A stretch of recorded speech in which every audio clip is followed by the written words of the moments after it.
proporsi ittaqun nisa kayak apa, ittaqullah kayak apa, ittaqul hayah kayak apa.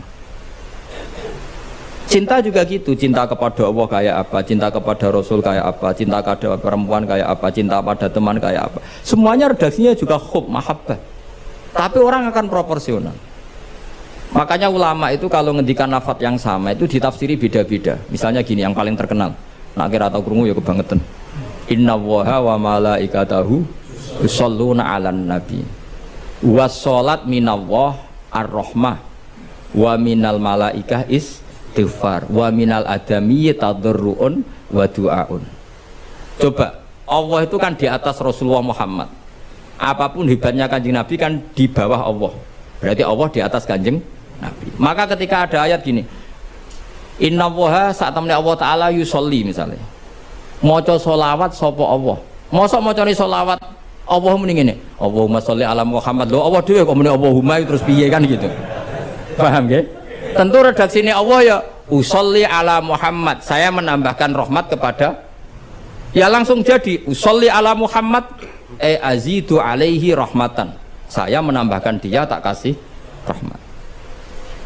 Wa minal malaikati istighfarun. Ketika seorang malaikat disebut membaca sholawat kepada Nabi, artinya malaikat memohon kepada Allah supaya menambahkan sholawat atau istighfar.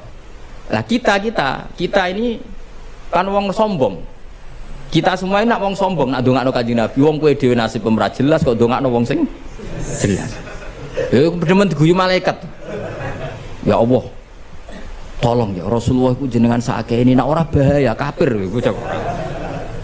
Maka ketika kita baca sholawat kepada Nabi itu bentuk tadarruk kita, bentuk DPDP kita. Ya Allah, jasanya Nabi yang begitu banyak, saya tidak mungkin membalasnya.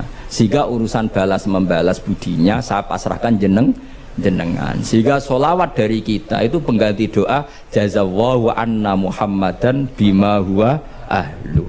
Balaslah ya Allah Rasulullah Muhammad dengan status yang beliau miliki. Karena kita ini utang jasa tapi tidak berkutik mau balas pakai apa. Sehingga sama-sama sholat. Minallah maknanya pemberian, dari malaikat maknanya istighfar, dari kita maknanya tadarruk. Semuanya katanya sholat. Jadi makna itu pasti ada proporsinya. Ada apa? Proporsi. Dan itu lama tahu. Sehingga kemungkinan salah itu kecil karena dari awal dianalisis tadi ada ayat hadoriyah, safariyah, lailiyah, nahariyah. Sehingga detail. Nah, barokahnya ngaji ini kamu kemungkinan mufassir ulama dulu salah itu kecil sekali karena tadi terhitung. Bahkan per kalimat itu terhitung. Sampai ada guyonan ulama kalau kamu ingin tes doktor tafsir itu ada satu kata, sak kalimat, ora sak kalam, sak kalimat yang diturunkan Quran. Itu ketika ada ayat wa kulu washrabu hatta yatabayyana lakumul khaytul abyadu minal khaytil aswad. Dhisik waqaf. Minal aswad itu waqaf. Sehingga sahabat itu kalau bulan Ramadan, kalau malam-malam dulu kan tidak ada listrik. Itu di pintunya Kang Ali, di pintunya itu dikasih benang hitam sama benang merah. Jadi agar jimak bojone didelok. Orang ketok ijek oleh berarti kan gitu. Kok orang ketok ijek oleh. Mangan ya gitu, mangan tengah mangan nginceng neh. Oh orang ketok berarti. Karena ukuran menjadi gak boleh makan minum itu apa? Sehingga benang hitam terbedakan dari benang putih dalam pandangan mata. Ya begitu terus. Ketika Rasulullah dilapuri itu, dilapuri wong salah paham mau do masang apa? Benang. Menurut santri sing nakal benangnya cilik benang ketok-ketok. Nah benangnya gede kan gampang ketok. Akhirnya Jibril teko, orang ngono mat maksudnya umatmu salah paham. Iki aja ana sak kata surung tak turunno minal fajr. Jadi minal fajr itu satu-satunya contoh ning Quran sing turun mau sak kalimat tok. Jadi Jibril kok langit medhun ning bumi, iku mau nggawa minal fajr. Ya sakake ya kok langit tok bumi mau nggawa apa? Minal fajr. Iku Jibril mau turun apa? Minal fajr. Satu-satunya contoh Quran turun sak kata, sak kalimat, ora kok apa? Sak kalam rak musnad sampai musnad ilah. Saya teruskan malih ya. Jadi kemungkinan para ulama salah itu kecil karena tadi sanadnya musalsal ila Rasulillah sallallahu alaihi wasallam. Sampai ketika ayat itu dibaca Nabi saat di rumah Sayyidah Aisyah temanya adalah pembebasan Aisyah dari tuduhan apa? Zina. Terus peristiwanya sama siapa, tuduhannya siapa, yang menuduh siapa, itu detail sekali. Yang menuduh adalah orang-orang munafik. Terus Sayyidah Aisyah tersiksa karena omongannya si A, si B. Ini detail sekali. Nah, barokahnya detail itu kemungkinan salah itu kecil. Andai kan itu tidak detail, maka orang akan menafsirkan ayat dengan makna am, dengan lafadz am, dan itu bahaya. Misalnya lafadz am gini, innal insana lafi khusrin, semua manusia pasti getun. Mosok Rasulullah masuk lafadz innal insana, masa para nabi, para wali masuk innal.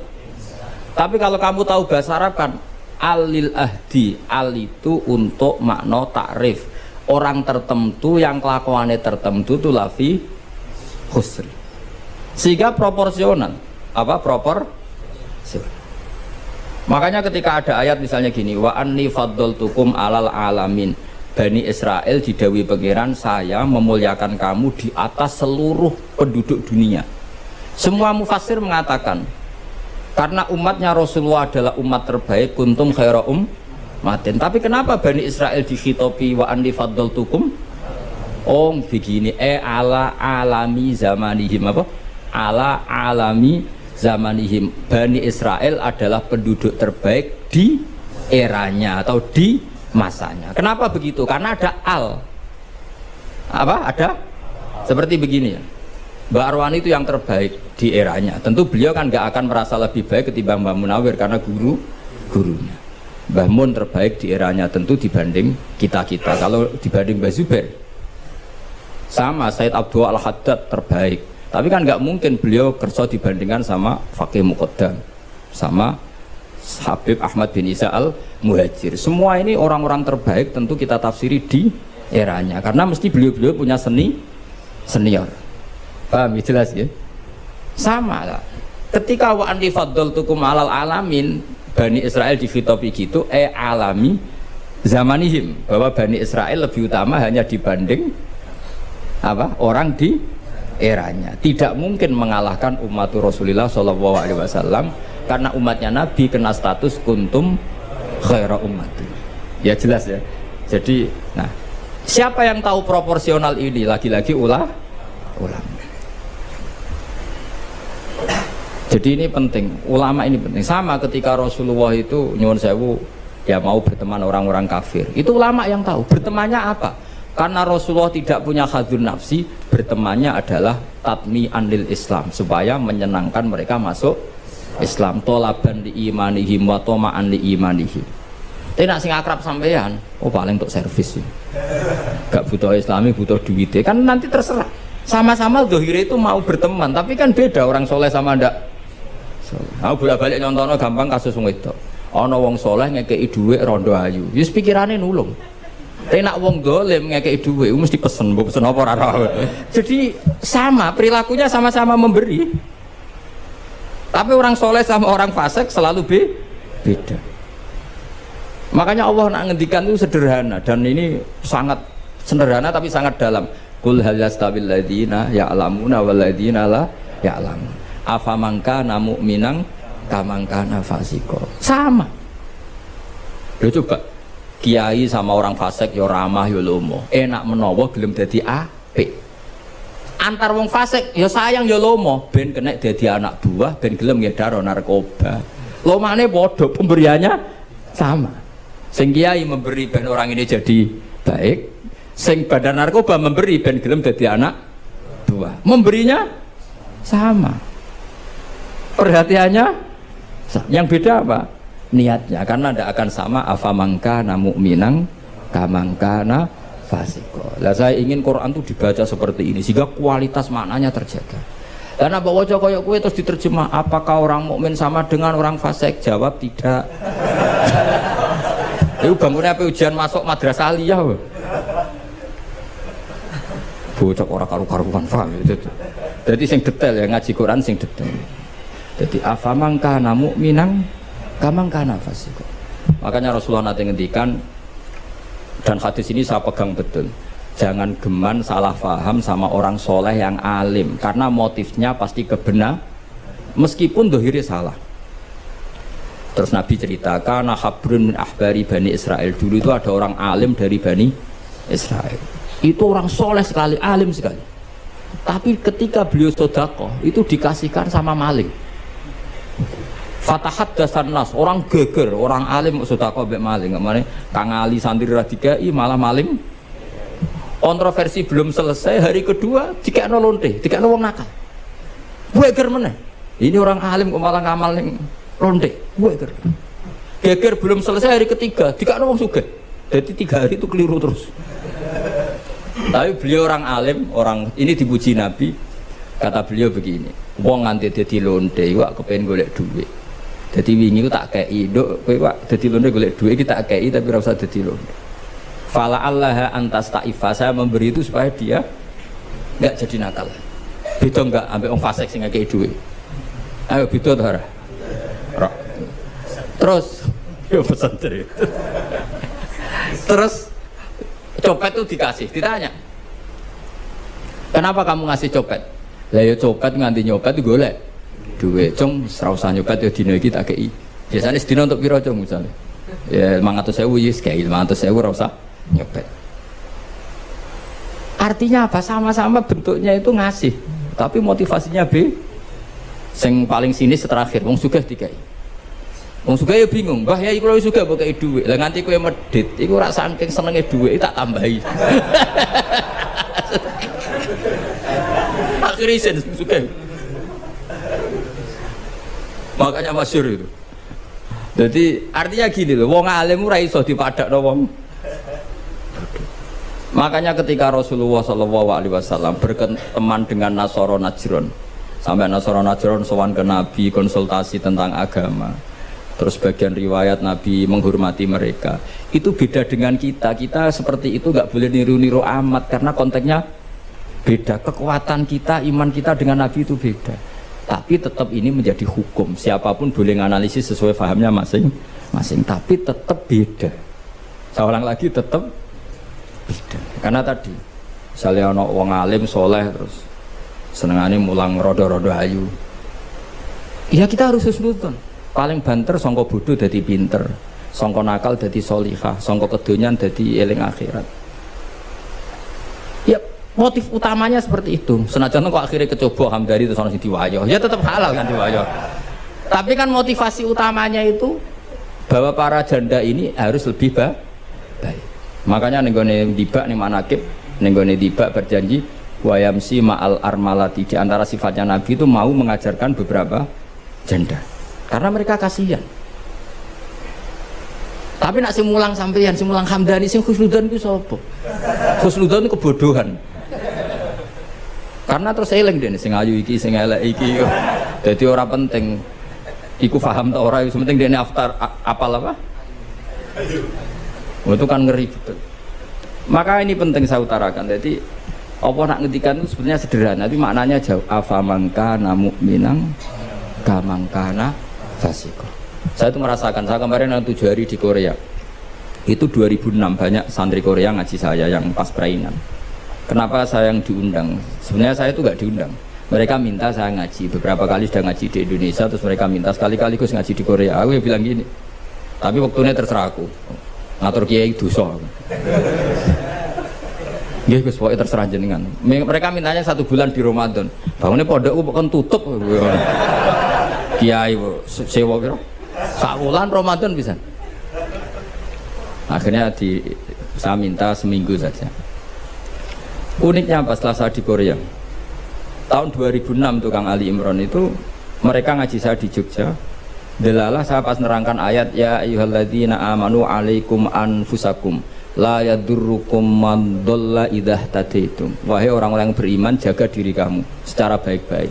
Setelah kamu menjaga kebaikan kamu, setelah kamu menjaga iman kamu, setelah kamu menjaga konsisten istiqomah kamu, la yadurrukum man dhalla idza tadaitum. Orang sekeliling kamu sesat enggak masalah. Kamu hidup di Jakarta enggak masalah, di Hong Kong enggak masalah, di Thailand enggak masalah. Yang penting kesehatan kamu terjaga. Itu mereka terinspirasi.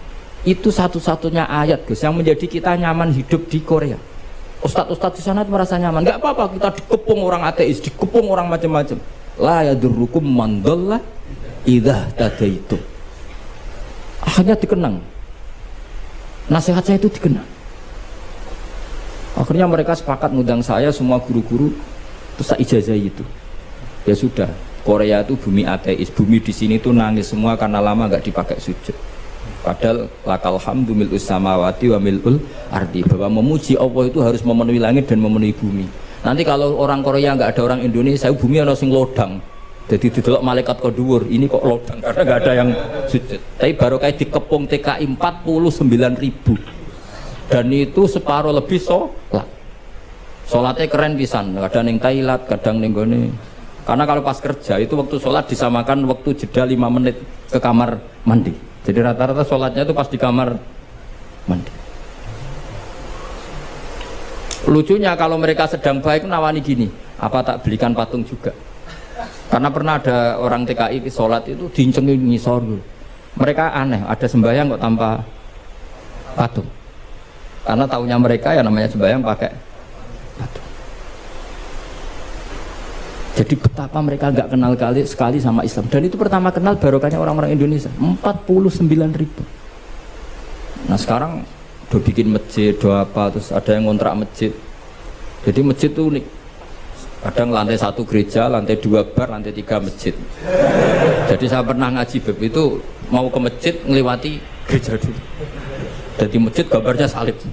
Karena yang di bawah itu gereja. Lewat situ. Lantai 2 bar.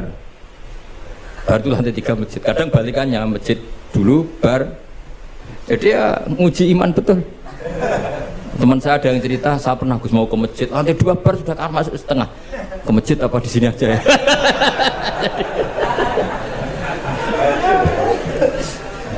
Tapi ya tadi, makanya kita semua syukur betul umatnya Rasulullah Shallallahu Alaihi Wasallam itu dikawal Quran ila yaumil kiamat. Jadi yang dikawal Quran bukan orang Kudus saja, bukan orang yang daerahnya mayoritas Muslim saja, termasuk orang yang di Korea, di Uni Soviet juga dijaga Quran. La yadurrukum man dhalla idza tadi.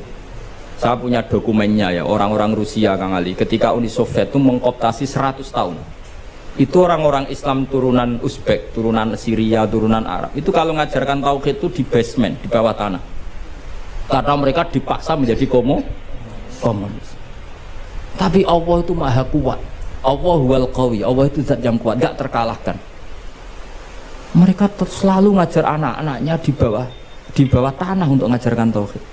Dan doa mereka didengar Allah. Akhirnya Uni Soviet hancur menjadi negara persemakmuran. Tapi sekali menjadi negara persemakmuran langsung menjadi negara Islam, yaitu Ceknya, Uzbek, Tajikistan.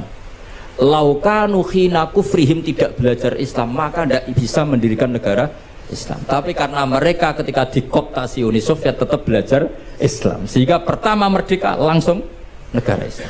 Andai kan mereka sudah meninggalkan Islam secara pelajaran maka tidak bisa mendirikan negara Islam.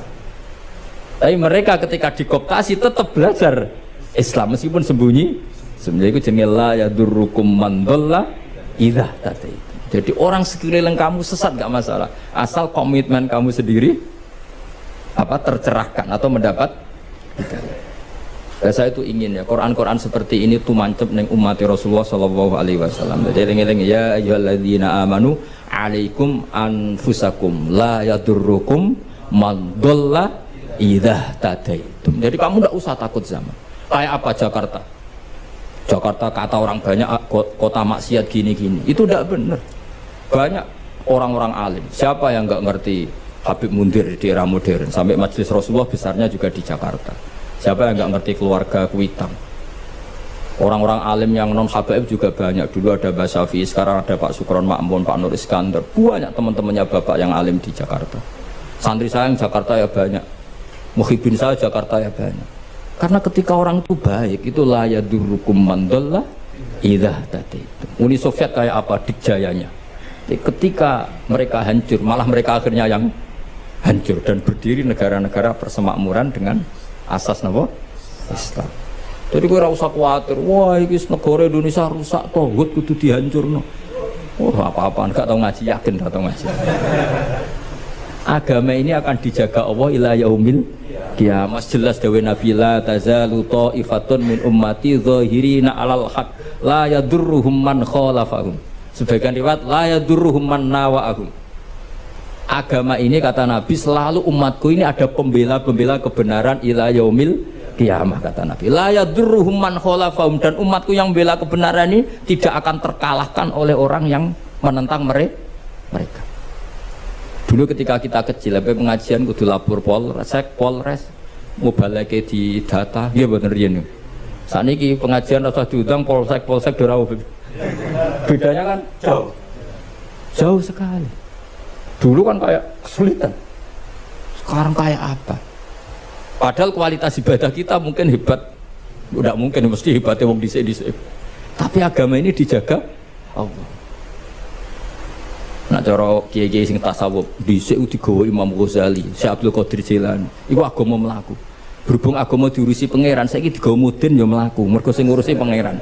Cara sing ngurusi manusa agama iki wis tutup. Mergo sing gawa trimo mudin. Tapi berhubung dijaga pangeran, sing gawa rodok-rodok pidol wis tetep mlaku. Jadi Hamdani wis tetep mlaku. Ya memang Allah Ta'ala sudah janji la tazalu ta'ifat, ini dawai kanjeng Nabi. Dawai kanjeng Nabi tentu semakna dengan wahyu. Karena apa? Wa ma yantiqu 'anil hawa in huwa illa wahyu yuha. Jadi dawai Nabi la tazalu ta'ifatun min ummati zahirina 'alal haq la yadurruhum man khalafahum. Jadi umatku akan selalu ada yang membela kebenaran dan tidak akan terkalahkan oleh yang menentang. Tapi syaratnya tadi loh ya, syaratnya seperti di Quran tadi, idah tadi itu. Kalau di Kudus bar bisa rame, tapi nyatanya pengajiannya Ki Saroni ya bisa rame. Artinya kebenaran sebenarnya nggak pernah kalah. Coba saya sekarang hitung saja, konser dangdut sama sholatnya Habib Syekh, pendatangnya banyak mana coba? Tetap menang Habib Syekh. Sekarang orang yang di bar sama ngaji Jumat pagi banyak mana? Banyak banget. Artinya kebenaran itu selalu menang. Lah repotnya kadang sehingga kebenaran itu hitung-hitungan. Tak ada wangi ini untuk opo. Itu mulai masalah. Kalau yang bawa saja sudah ada ikhlas itu mulai. Asal yang bawa ikhlas, insya Allah tetap menang kan? Bang tapi paham ya, orang usah tersinggung ya, biasa wae ora usah. Jadi artinya Allah menunjukkan kebenaran kan sesuatu yang nggak menarik itu sebetulnya. Kok menarik piye dong, kiai ini wis lanang jenggoten briwoken, lah anak dulu artis kan karuan sing disawang ayu. Lah iki misale Khadrowan sing Hamdani Ali delok ngaji gini iki nguri delok Hamdani itu untuk apa ya? Tapi yang menarik wae.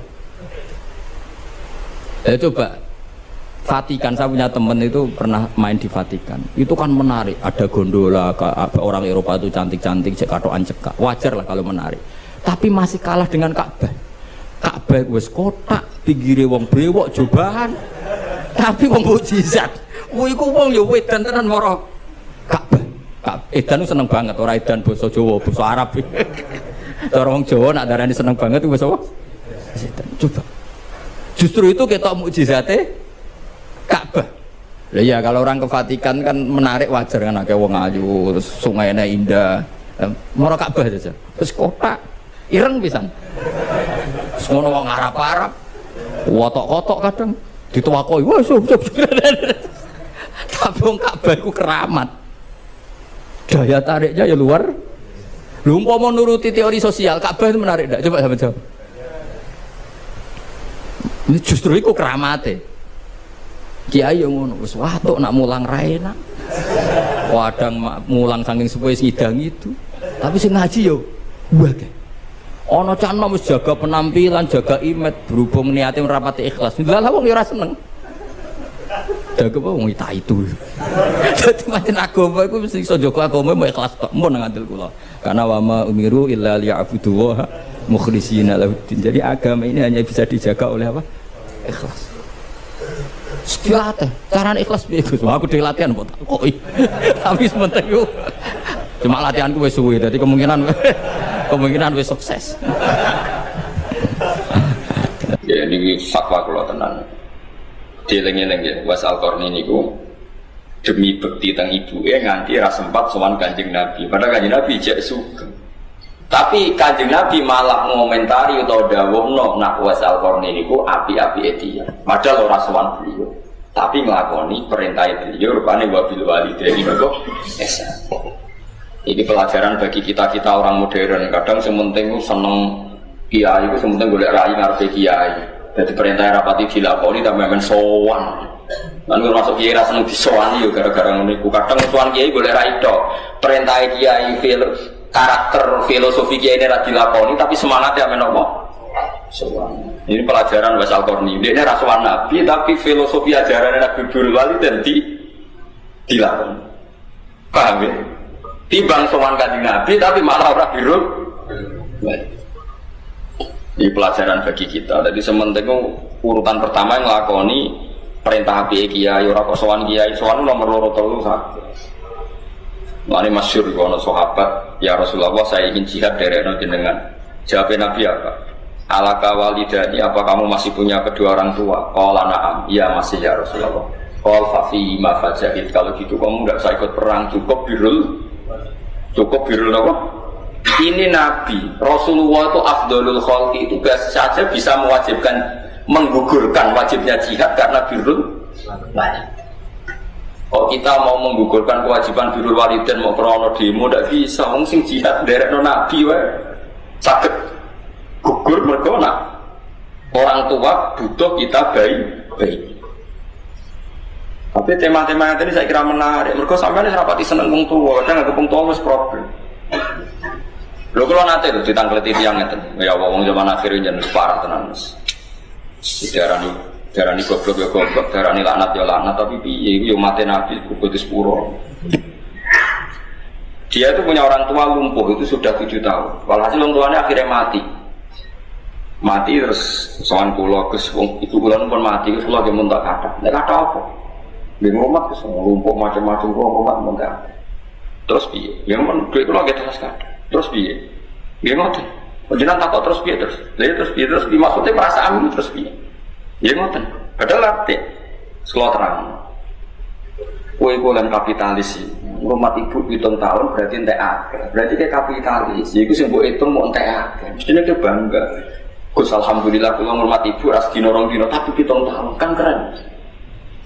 Kowe susah opo sih dadi wong waras bangga ngamalem ngurmat ibu 7 tahun.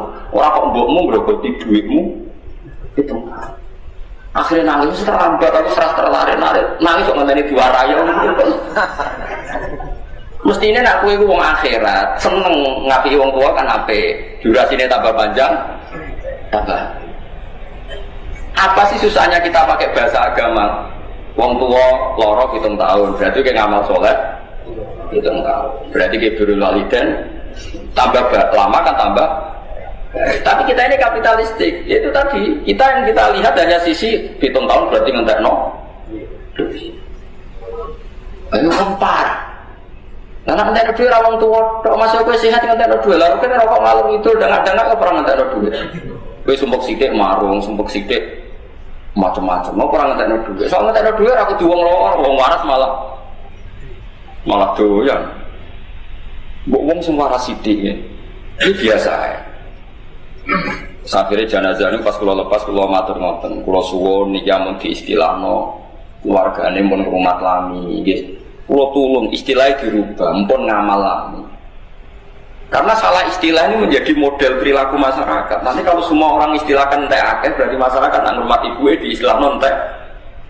Tapi kalau kita merubah dengan istilah ngamal akeh, prestasi akeh, maka cara pandang akan beda. Karena awal kesalahan adalah kesalahan apa istilah. Kaya ngendikane Imam Ghazali nganti ana wong takabur mergo ngrasa umure tambah. Aku sing tuwa kudu dihormati sing enom. Wong aku luwih tuwa timbang sing enom. Dari Imam Ghazali ku wong goblok sing bener ngene. Umurku wis kalong akeh meh mati. Kowe salah pantes umurmu kalong akeh. Aku wis kalong. Kalau saja kok rugen wis kalong piro ben? 50 kan? 50 misalnya swidak kan karek 10 tahun. Memenangi khatam tafsir ora.